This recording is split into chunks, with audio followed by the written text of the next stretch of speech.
అంటే హైదరాబాద్ నిజాం పరిపాలించే కాలంలో హైదరాబాద్కి సాలార్జంగ్ పీరియడ్లో నాన్ లోకల్ని ఉద్యోగాల్లో నియమించడం స్టార్ట్ చేస్తాడు సాలార్జంగ్. అంటే ఉర్దూని అధికార భాషగా మారుస్తారు. ఉర్దూ ఎప్పుడైతే అఫీషియల్ లాంగ్వేజ్ అయిందో అప్పటిదాకా పర్షియన్ అధికారిక భాష. ఇది హైదరాబాద్ రాజ్యాంగం.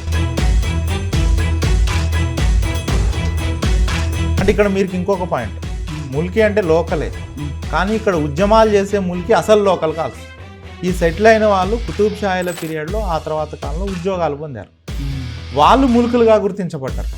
ఒరిజినల్ తెలంగాణలో హిందువులు కానీ ఇక్కడ వాళ్ళు ముల్కీలు కాదు. అక్కడ 1952లో ఉద్యమం చేసినాం. సరే, ఆ ఉద్యమంలో కాల్పులు జరుగుతాయి, ఆ తర్వాత ఘర్షణ అవుతుంది, క్యాబినెట్ సబ్ కమిటీ వేస్తారు. తెలంగాణ ఆంధ్రాకి సంబంధించిన పెళ్ళిళ్ళు జరిగి ఒక 5 స్త్రీలు జీవో నెంబర్ 36 మీద హైకోర్టులో కేసేస్తూ చిన్నపరెడ్డి గారు అప్పుడు హైకోర్టు జడ్జిగా ఉన్నప్పుడు చిన్నపరెడ్డి గారి కేసు తీసుకొని జీవో నెంబర్ 36 చల్లదని కోర్టులో కేసు.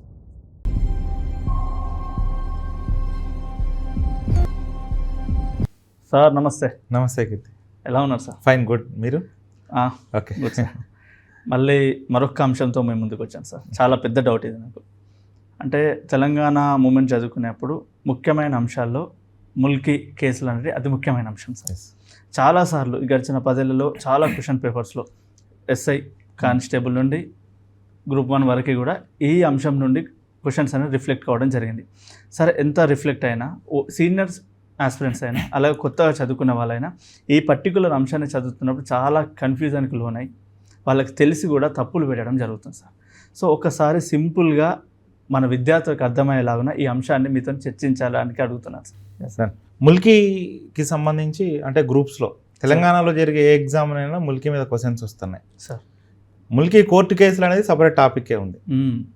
వాస్తవంగా ముల్కీ కేసులు వీటిని చూడడం కన్నా ముందు అసలు ముల్కీ గురించి కొంత అవగాహన ఉండాలి సార్.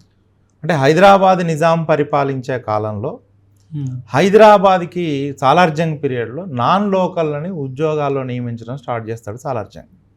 అంటే ఉర్దూని అధికార భాషగా మారుస్తాడు. ఉర్దూ ఎప్పుడైతే అఫీషియల్ లాంగ్వేజ్ అయిందో అప్పటిదాకా పర్షియన్ అధికారిక భాష.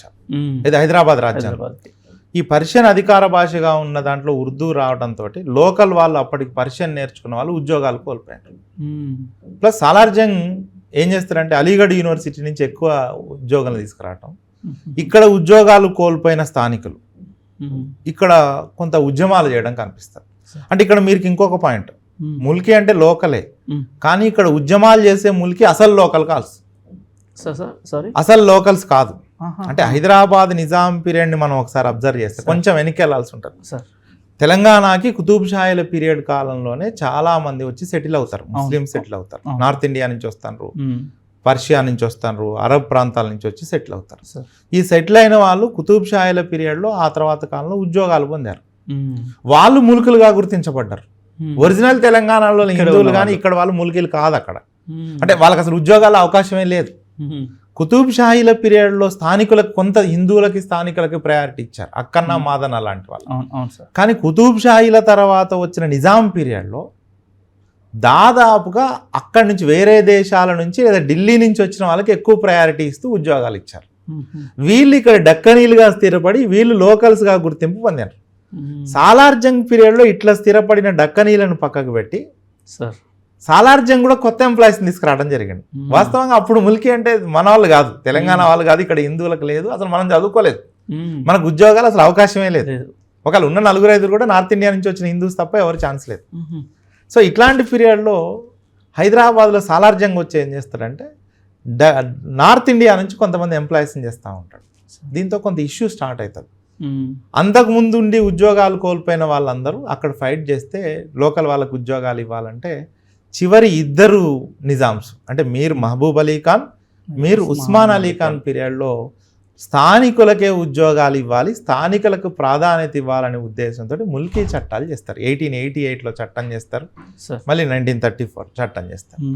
సో ఈ ముల్కీ చట్టాలు ఏం చేస్తాయంటే ఎవడైనా హైదరాబాద్ రాజ్యంలో, అంటే అప్పుడు హైదరాబాద్ రాజ్యం అంటే పూర్తి తెలంగాణ ప్లస్ కొంత మరాఠ్వాడ కొంత కర్ణాటక, ఈ హైదరాబాద్ రాజ్యంలో పుట్టినోడు ముల్కీ.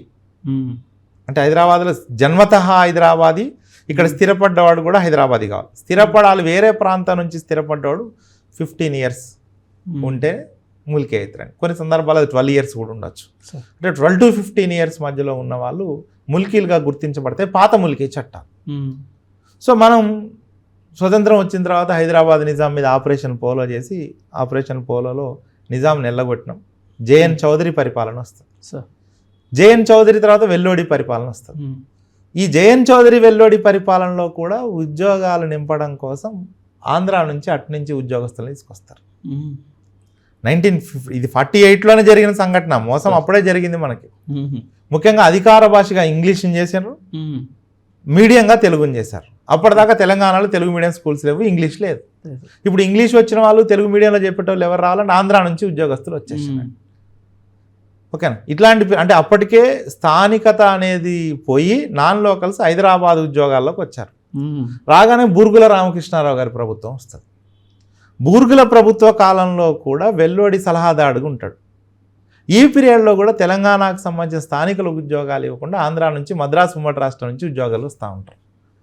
దాంతో వరంగల్ విద్యార్థులు గైర్ముల్కి గోబ్యాక్ అని ఒక ఉద్యమం చేస్తారు. 1952లో ఇది 1952లో ఉద్యమం చేసినాం. సరే, ఆ ఉద్యమంలో కాల్పులు జరుగుతాయి, ఆ తర్వాత ఘర్షణ అవుతుంది, క్యాబినెట్ సబ్ కమిటీ వేస్తారు. ఇట్లాంటి పరిస్థితుల్లో పక్కన ఆంధ్ర రాష్ట్రం 1953లో పొట్టి శ్రీరాముల ఆమరణ నిరాహార దీక్ష వల్ల ఆంధ్ర రాష్ట్రం ఏర్పడుతుంది. ఈ ఆంధ్ర రాష్ట్రం ఏర్పడిన తర్వాత అక్కడ ఇక్కడ నాయకులు, కొద్దిమంది కమ్యూనిస్ట్ నాయకులు ఆంధ్ర ప్రాంత ప్రయోజనాలను దృష్టిలో పెట్టుకొని కొన్ని రాజధాని సమస్యను దృష్టిలో పెట్టుకొని విశాలాంధ్ర ఉద్యమం స్టార్ట్ చేస్తున్నారు. సో ఈ విశాలాంధ్ర ఉద్యమం అంటే 2 తెలుగు ప్రాంతాలని కలపడమే విశాలాంధ్ర ఉద్యమం. ఎప్పుడైతే ఆంధ్ర రాష్ట్రాన్ని ఏర్పాటు చేస్తారో దేశవ్యాప్తంగా భాషా ప్రయుక్త రాష్ట్రాల డిమాండ్ పెరిగి ఫజల్ అలీ కమిషన్ ఇస్తుంది కేంద్రం కూడా. ఎస్ఆర్సీ అంటాం. ఎస్ఆర్సీ తెలంగాణ ఆంధ్రాని ఇప్పుడు కలపకండి, కలపాల్సి వచ్చిన 62 తర్వాత ఎలక్షన్స్ తర్వాత కలపని చెప్పొద్ది.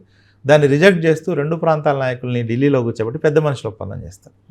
పెద్ద మనుషుల ఒప్పందంలో మన కాంగ్రెస్ నాయకులు కానీ లేదంటే మన వైపు నుంచి నాయకులు కానీ పెద్దగా డిమాండ్ చేసేది ఏంటి అంటే 2 రాష్ట్రాలను కలిపితే మా ఉద్యోగాలకు సమస్య వస్తుంది అంటారు.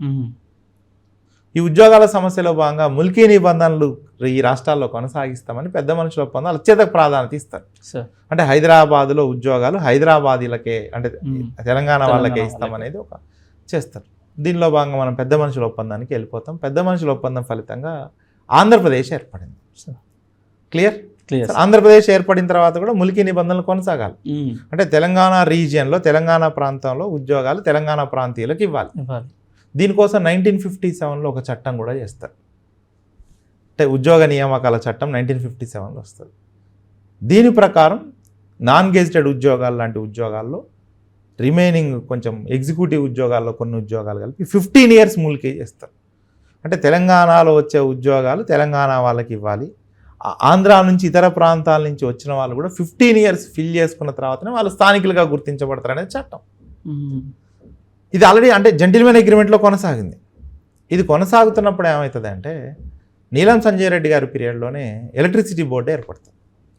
ఈ ఎలక్ట్రిసిటీ బోర్డు ఏర్పడి పాల్వంచలో, especially Palvancha KTPS Kothagudem thermal power స్టేషన్లో పెట్టిన ఎలక్ట్రిసిటీ బోర్డులో ఆంధ్ర నుంచి ఉద్యోగుల్ని ఎక్కువగా తీసుకోవడం జరుగుతుంది. ఆంధ్ర నుంచి ఉద్యోగుల్ని ఎక్కువగా తీసుకోవడం మొదలు పెడుతుంది. స్థానికులకు ఉద్యోగాలు ఇవ్వరు అక్కడ. ప్లస్ అదే పీరియడ్లో ఇండో పాకిస్తాన్ యుద్ధం వస్తుంది. యుద్ధం వచ్చిన పీరియడ్లో ఉద్యోగాలను తొలగించాల్సి వస్తుంది. దేశవ్యాప్తంగా అదొక పాలసీ.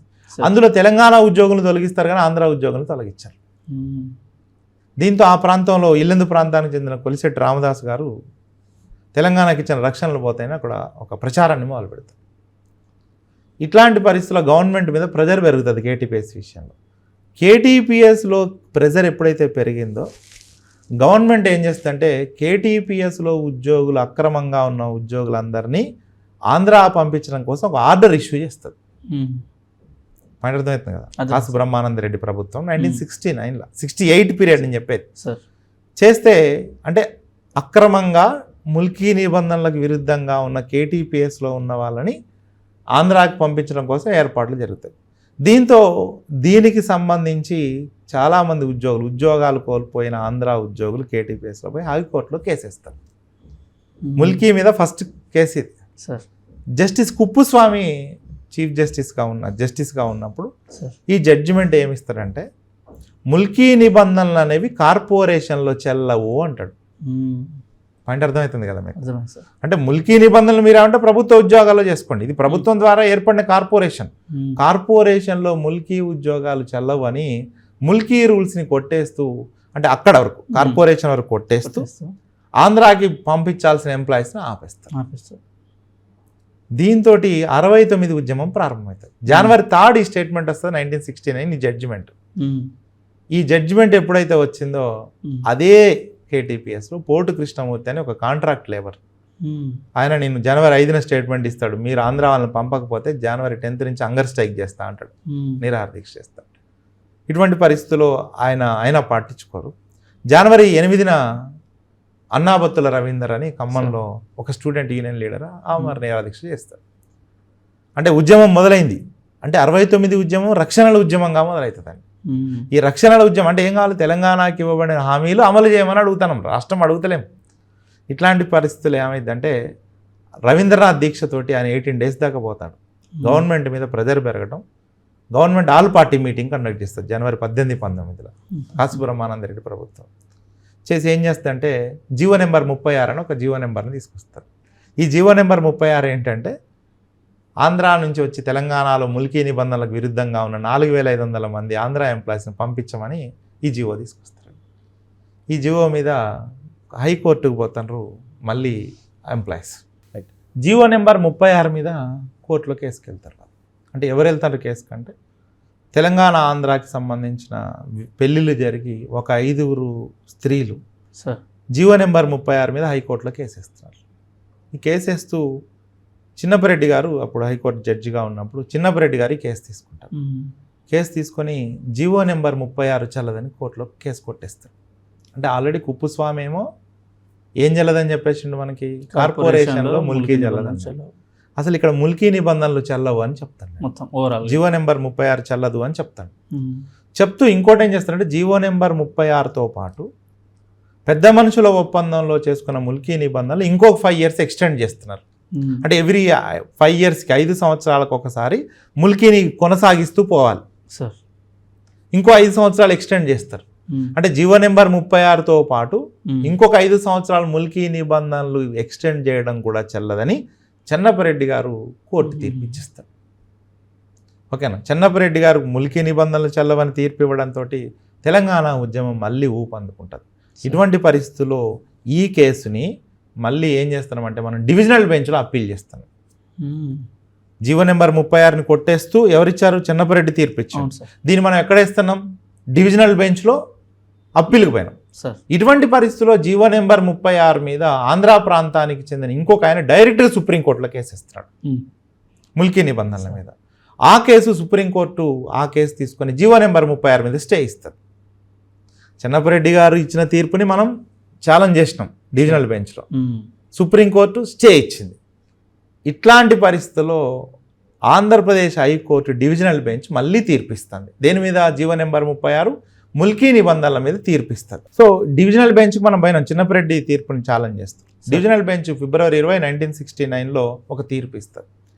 తీర్పిస్తూ ఏం చెప్తుంది అంటే ముల్కీ నిబంధనలు రాజ్యాంగ సమ్మతమే అని చెప్తారు.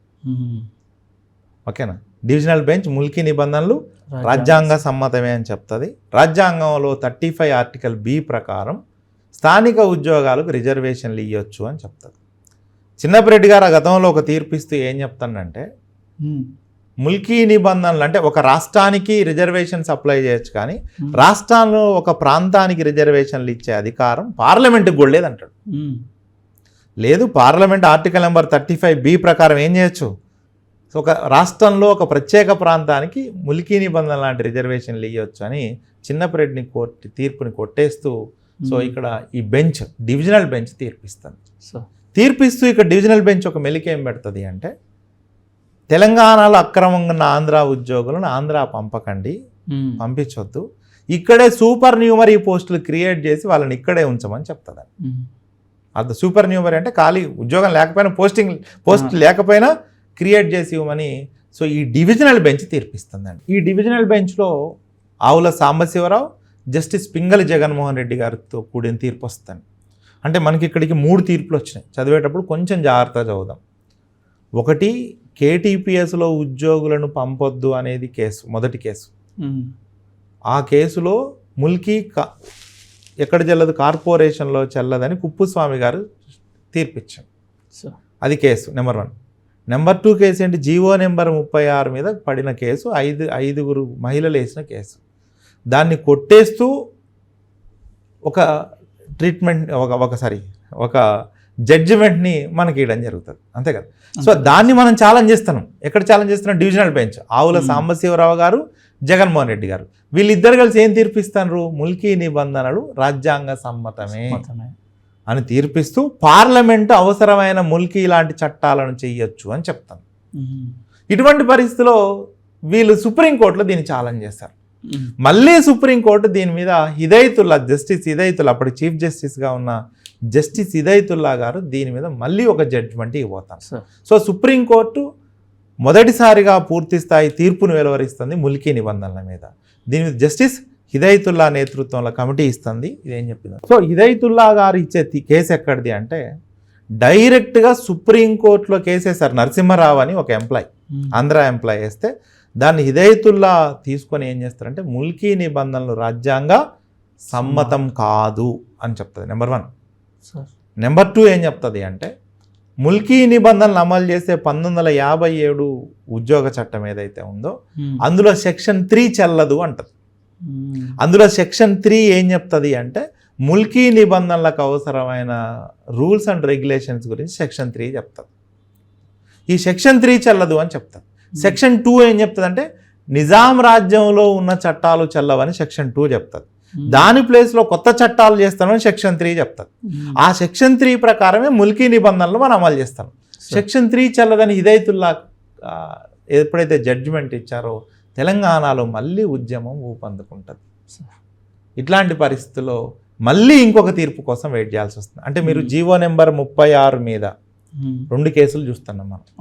జీవో నెంబర్ 36 మీద 2 కేసులు, ఒకటి హైకోర్టు ఇచ్చిన ఫస్ట్ తీర్పు, రెండవ తీర్పు డివిజనల్ బెంచ్ ఇచ్చిన అనుకూలమైన తీర్పు ఇచ్చారు.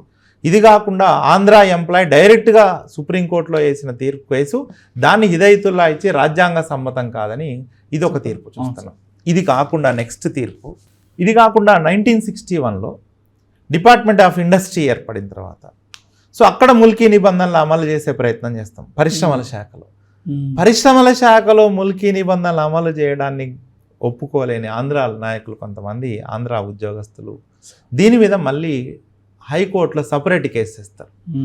ఆంధ్రప్రదేశ్ హైకోర్టులో ఓబుల్ రెడ్డి గారి నేతృత్వంలో ఇక్కడ జడ్జిమెంట్ ముల్కీ నిబంధనలు రాజ్యాంగ సమ్మతం కావని మళ్ళీ ఒక తీర్పు వస్తుంది. అంటే ఇప్పటివరకు వచ్చిన తీర్పుల్లో ముల్కీ నిబంధనలు రాజ్యాంగ సమ్మతం కాదని ఓబుల్ రెడ్డి గారు కూడా తీర్పిస్తున్నాడు. సో ఇటువంటి పరిస్థితుల్లో ముల్కీ నిబంధనల మీద మనకు అనుకూలంగా లేకపోవడం, ప్రత్యేక తెలంగాణ ఉద్యమం చాలా స్పీడ్గా వెళ్ళడం, కొంచెం కన్ఫ్యూజన్ ఉంటుంది కానీ నెమ్మదిగా చదువుకోవాలి దీన్ని. అవును సార్, మీరు బుక్లో చదివితే ఇప్పుడు ఇది విన్న తర్వాత కొంచెం చదివితే అర్థం అవుతుంది. ఓకేనా. సో ఇక్కడ హైకోర్టు ఫుల్ బెంచ్ తీర్పు ఏమిస్తుంది, ముల్కీ నిబంధనలు అనుకూలం కాదు అని పరిశ్రమల శాఖలో వేసిన కేసు ద్వారా చెప్తాను. ఓబుల్ రెడ్డి గారు దీని జడ్జిమెంట్ ఇస్తారండి. ఇటువంటి పరిస్థితుల్లో తెలంగాణ ఉద్యమం తీవ్రస్థాయికి పోవడం, కాసు బ్రహ్మానంద రెడ్డి గారిని మార్చడం, ఎవరు మార్చడం, ఇందిరాగాంధీ గారు మార్చి పివి నరసింహారావు గారిని ముఖ్యమంత్రిని చేయడం. ముఖ్యమంత్రిని చేసిన తర్వాత అజంజాహి మిల్స్లో ఒక మీటింగ్ జరుగుతుంది. ఇందిరాగాంధీ గారు వచ్చి పివి నరసింహారావు గారికి అవకాశం ఇస్తారు. ముల్కీ నిబంధనలు అమలు జరుగుతాయి, తెలంగాణ ప్రాంత ప్రయోజనాలు మేము కాపాడుతామని, ముల్కీ నిబంధనలు కొనసాగించమని పివి నరసింహారావు గారికి పవర్ ఇస్తే పివి నరసింహారావు గారు గతంలో హైకోర్టు ఫుల్ బెంచ్ ఇచ్చిన తీర్పుని ఛాలెంజ్ చేస్తాడు. మళ్ళీ సుప్రీంకోర్టులో ఛాలెంజ్ చేస్తాడు. ఆయన బావమరిది నరసింహారావు గారిని తీసుకుపోయి లాయర్, ఆయన ప్రామినెంట్ లాయర్, ఆయన పెట్టి కేసు వాదిస్తాడు. ఎస్ఎం సిక్రీ ఇప్పుడు supreme court chief justice SM Sikri నేతృత్వంలో మొత్తం ముల్కీ మీద ఫైనల్ జడ్జిమెంట్ ఇచ్చేస్తారు. ముల్కీ మీద ఫైనల్ జడ్జిమెంట్ ఇస్తూ ముల్కీ రాజ్యాంగ సమ్మతమే. SM Sikri last and final judgement ముల్కీలో ఎస్ఎం సిక్రీ ఇచ్చిన ఈ తీర్పు రాజ్యాంగ సమ్మతమే ఉంది. గతంలో డివిజనల్ బెంచ్ ఇచ్చిన తీర్పులో ఏం చెప్పారు, 3వ సెక్షన్ కొట్టేస్తున్నామని చెప్పారు కదా. 3 కొట్టేస్తే 2 కూడా కొట్టేయాలి. ఈ 3వ సెక్షన్ 2వ సెక్షన్ కొట్టేస్తే 1957 యాక్ట్ అమలు కాదు. కాబట్టి పాత నిజాం పీరియడ్లో చేసిన ముల్కీని అమలు చేయాల్సి వస్తుంది. కాబట్టి ముల్కీ నిబంధనలు పెద్ద మనుషుల రూపంలో అమల్లో ఉన్నాయి, ఆర్టికల్ నెంబర్ 35B రూపంలో రాజ్యాంగంలో అమల్లో ఉన్నాయి. కాబట్టి ముల్కీ రాజ్యాంగ సమ్మతమే అని ఫైనల్ జడ్జిమెంట్ ఇస్తుంది సుప్రీంకోర్టు. ఈ ఫైనల్ జడ్జిమెంట్ ఇది October 3, 1979లో ఇస్తుందండి. October 3, 1979లో ఎప్పుడైతే మనం ఇచ్చినామో ఈ ముల్కీకి అనుకూలంగా తెలంగాణ అంతా హ్యాపీగా ఉంటుంది, ఆంధ్రాలో ఉద్యమం స్టార్ట్ అవుతుంది. పివి నరసింహరావు గారు 2 డిసిషన్స్ తెలంగాణకు ఫేవర్ చేస్తున్నాడు. ఒకటి, పివి నరసింహరావు గారు ముఖ్యమంత్రి కానీ ముల్కీ నిబంధనల మీద చాలా గట్టిగా పనిచేస్తాడు.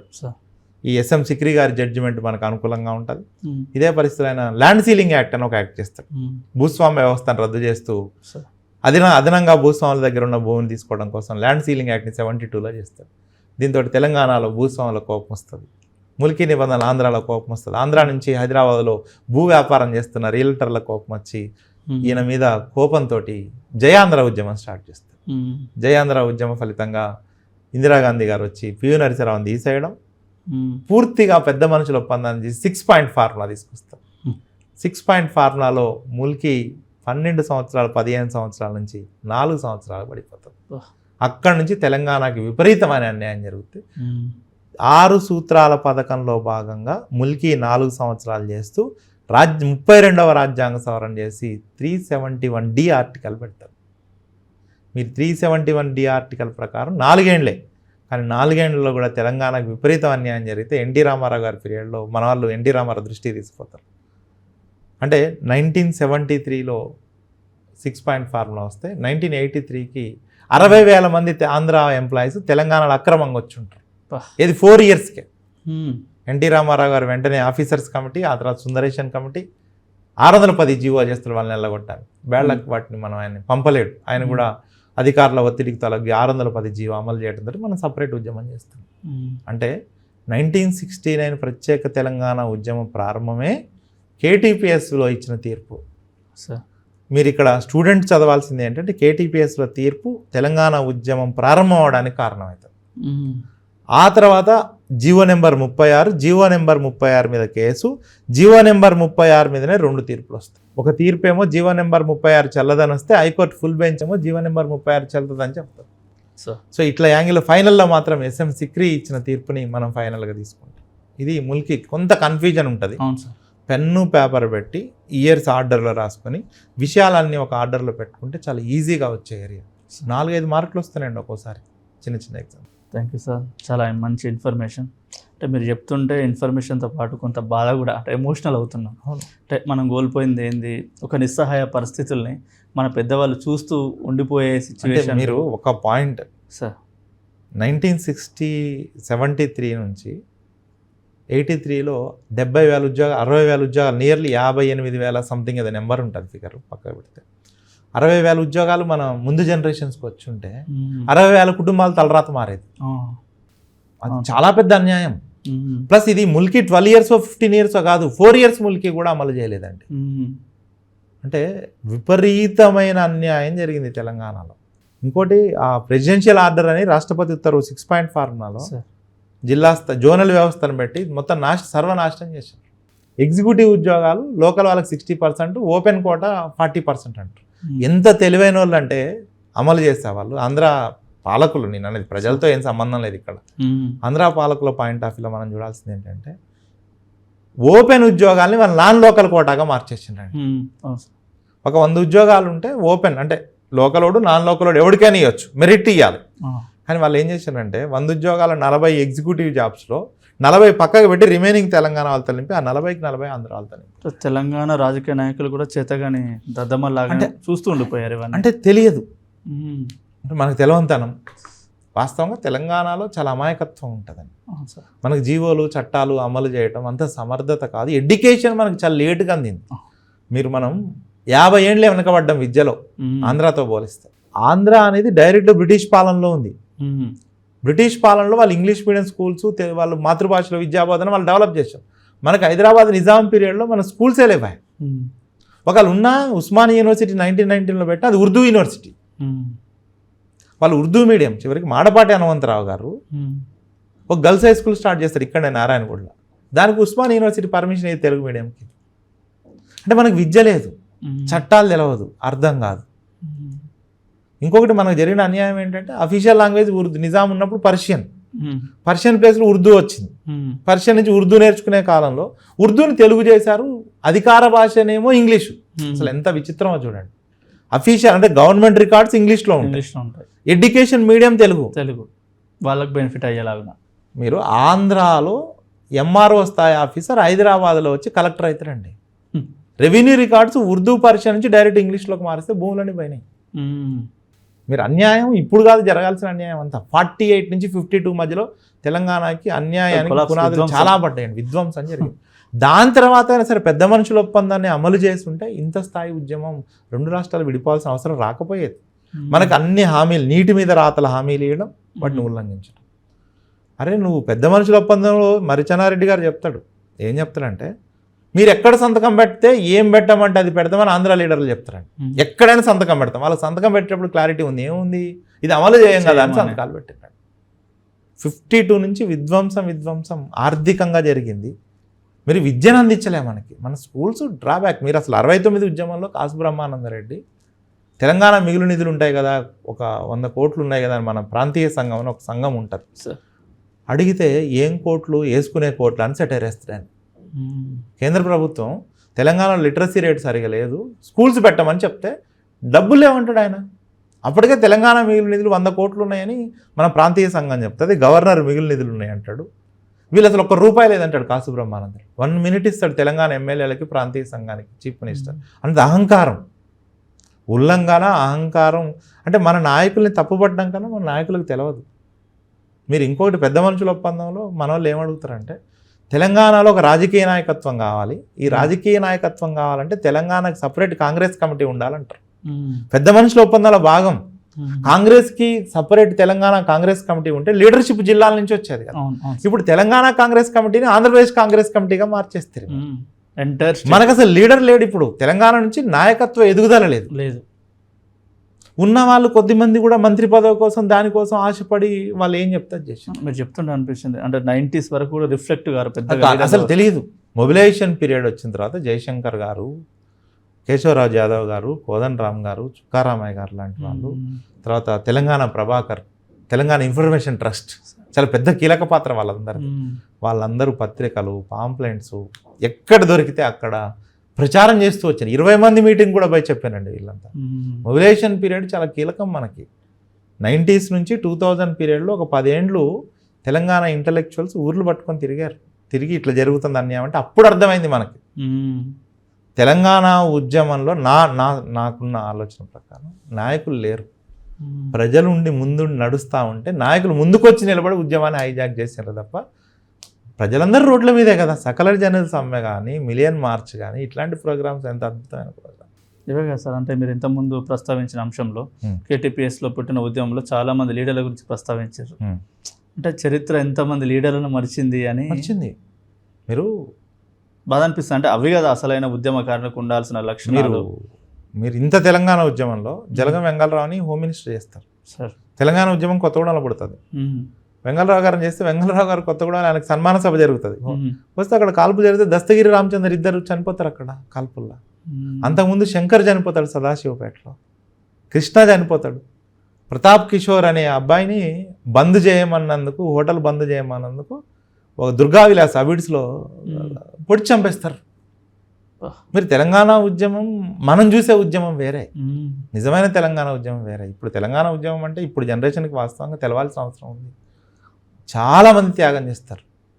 ఇప్పుడు ఈ కేసు తీర్పు వస్తుంది కదా, ముల్కీ నిబంధనలు చెల్లవని కేసు తీర్పు వచ్చినప్పుడు జమాయి ఉస్మానియాలో ఒక నిరసన తెలపడంలో భాగంగా సర్వారెడ్డి, ప్రకాష్ జైన్ అని 2 ఉస్మానియా స్టూడెంట్స్ అనుకోకుండా ఫైర్ యాక్సిడెంట్, 2 కాలిపోతారు.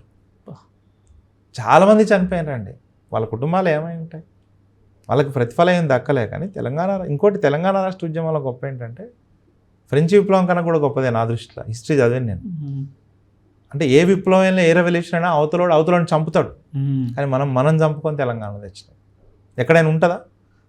అంటే సూసైడ్ అనేది లేదా మనల్ని మనం చంపుకోవడం అనేది మీకు తెలంగాణ ఉద్యమంలో తప్ప ఎక్కడ ఉండదు. వాళ్ళ త్యాగానికి ఇంకా ప్రతిఫలం అయితే రాలేదు. ఇంకా కొద్ది కాలం పాటు పాలన నడిస్తే తెలంగాణ ఉద్యమకారుల లేదా చనిపోయిన అమరవీరుల ఆకాంక్షలను నెరవేరుతాయని చూడాలి. Thank you sir. Thank you very much. Thank you so much. అలాగే తెలంగాణ ఉద్యమానికి సంబంధించి చాలా అంశాలను మీతో పంచుకోవాలని నేను కోరుకుంటున్నాను సార్.